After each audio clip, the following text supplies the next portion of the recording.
The U.S. strikes against Houthis show how easily U.S. military can hit target deep inside Yemen. On March 19th, the U.S. conducted strikes on Houthi positions in the capital, Sanaa, and other locations, following earlier attacks on March 15th and 17th. The strikes targeted military assets such as missile storage facilities and leadership sites, aiming to deter Houthi assaults on shipping lanes.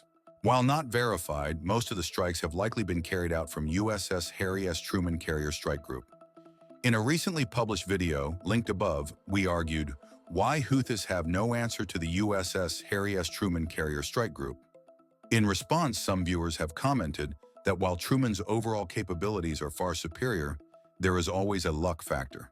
It's kind of saying every dog has its day, and Houthis may manage a one-off hit, which can lead to a catastrophe. Houthis, supported by Iran, are known to possess several kinds of anti-ship and ballistic missiles like Scud-B, Scud-C, and Quahir-1, some of which have a range of more than 350 miles or 560 kilometers.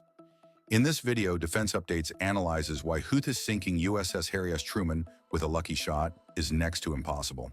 Before we proceed, a word on NordVPN, which is one of the most trusted and fastest VPN brand that has a no-log policy validated by Deloitte. NordVPN provides a 256-bit encrypted tunnel that protects your privacy and also enables you to access contents that are blocked based on geolocation. Its threat protection system helps you avoid phishing, scams, and malware. NordVPN application is available for all the major platforms as well as browsers. Get an exclusive NordVPN deal with massive saving by going to nordvpn.com/defense or clicking the link in the description. It's risk-free with Nord's 30-day money-back guarantee. USS Harry S. Truman aircraft carrier is one of the biggest warships to roam the oceans, displacing around 100,000 tons with a length of about 3 football fields. But that doesn't mean it is slow and lumbering. Powered by its 2 A4W nuclear reactors, it can move at 35 miles or 56 kilometers per hour. Though the supercarrier is huge, in an open ocean, a carrier is not easy to detect or track. In 30 minutes after a sighting by an opponent, the area within which a carrier might be operating will expand to 900 square miles, and this will increase to around 4,000 square miles after 60 minutes. The difficulty will be compounded for Houthis since they don't have proper air force or military satellites.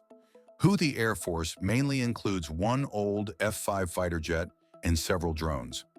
This jet, captured from the Yemeni government, is considered not combat effective by the U.S., meaning it's unlikely to be used in active combat and serve more as a symbol. The drones may be the best bet, but generating a time-sensitive, precise location is very difficult.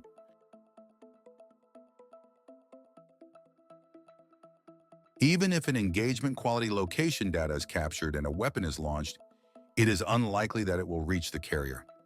USS Harry S. Truman is covered from all sides due to the presence of multiple Ticonderoga-class guided missile cruisers and Arleigh Burke destroyers.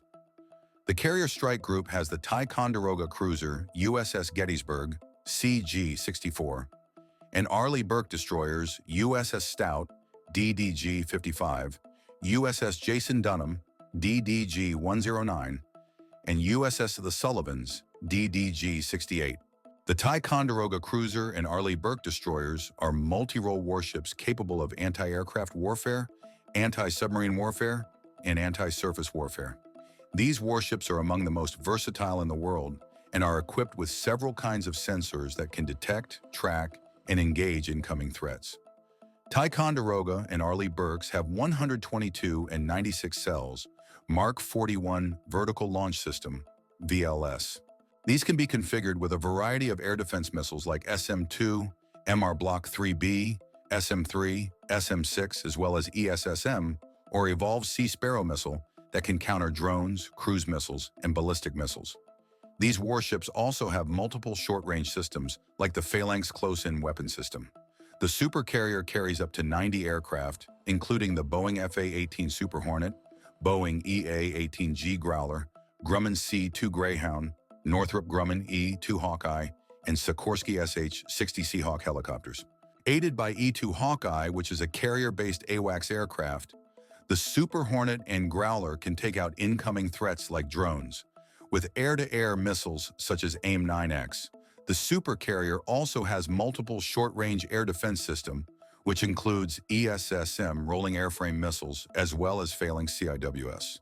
The layered defenses makes it extremely hard to penetrate, and this is what makes a U.S. Carrier Strike Group so formidable.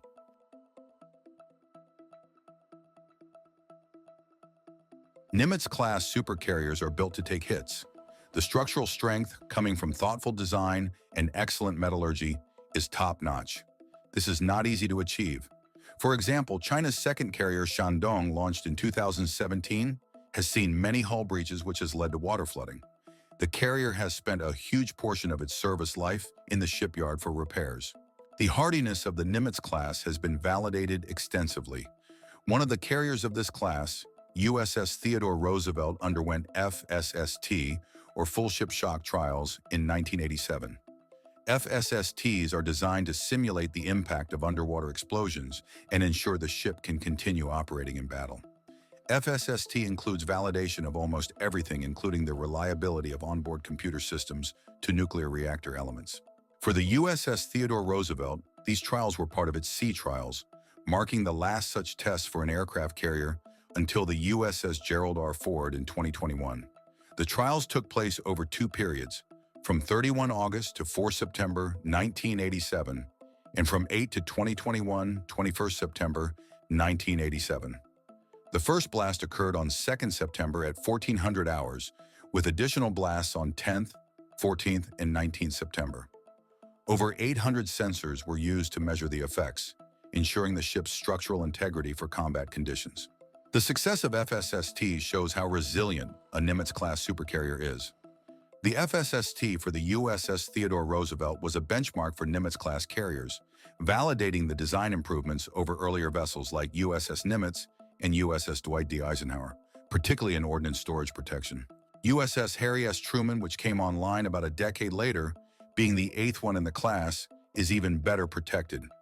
It is not hard to see that Truman is a very hard nut to crack, and even a direct hit with a decent-sized warhead won't be enough. So, technically, several lucky shots will be required, the probability of which is very low.